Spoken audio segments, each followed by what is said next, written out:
ఎడారిలో సెలయేర్లు నవంబర్ 28.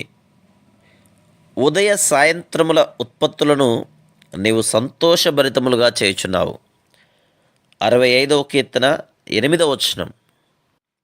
ఉదయం పెందలాడే లేచి కొండ మీదికి వెళ్ళి దేవుడు ఉదయాన్ని ఎలా తయారు చేస్తాడో పరిశీలించండి.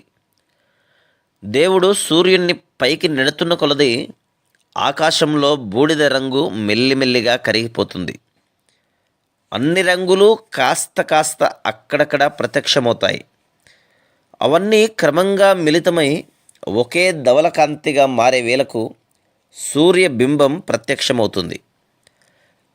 దినకరుడు టీవీగా బయలుదేరి తన కిరణాలను భూమిపై కురిపిస్తుంటే ఆ సంధ్యారుణిమలో ప్రకృతి దేవుని మహిమను వర్ణిస్తూ గొంతెత్తి పాడే పాటను వినండి.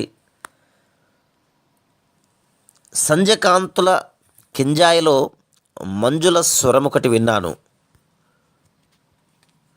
దినమంతా నీతో ఉన్నాను, సంతోషంగా ఉండు. ఉదయవేళ వ్యాపించే నిర్మలమైన కాంతి సత్యం గురించి నా హృదయం తహతహపడేలా చేసింది.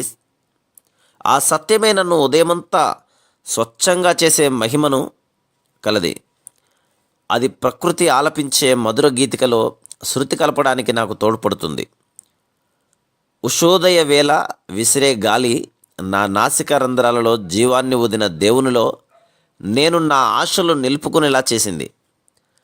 ఆయన తన ఊపిరితోనూ తన మనస్సుతోనూ తన ఆత్మతోనూ నన్ను నింపి ఆయన ఆలోచనలే నేను ఆలోచించేలా, ఆ జీవితాన్నే నేను జీవించగలిగేలా, అందులోనే నా బ్రతుకును నిలుపుకొని మహిమను పొందగలిగేలా ప్రార్థించేలా చేసింది.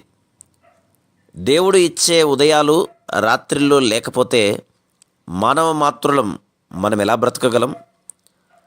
రాత్రికి పగటికి మధ్య వేగుచుక్క పొడిచిన వేళ, నీడల జాడలు నిశ్శబ్దంగా కదిలిపోతున్న వేళ, ఈ దినం చేయవలసిందేమిటని నీ గదిలో ఏకాంతంగా ముచ్చటగా యేసుతో ముచ్చటించు. ఆయన చిత్తమేమిటని నిన్ను నడిపిస్తాడు. పర్వతాలు వంచుతాడు, ఎడారులు పూలు పూస్తాయి, మారా దార మధురమవుతుంది.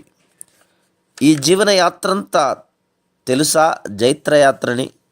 ఉదయాన్నే ఆయన్ను ఆరాధిస్తే నిజమే ఇది ప్రతినిత్యం. Praise the lord.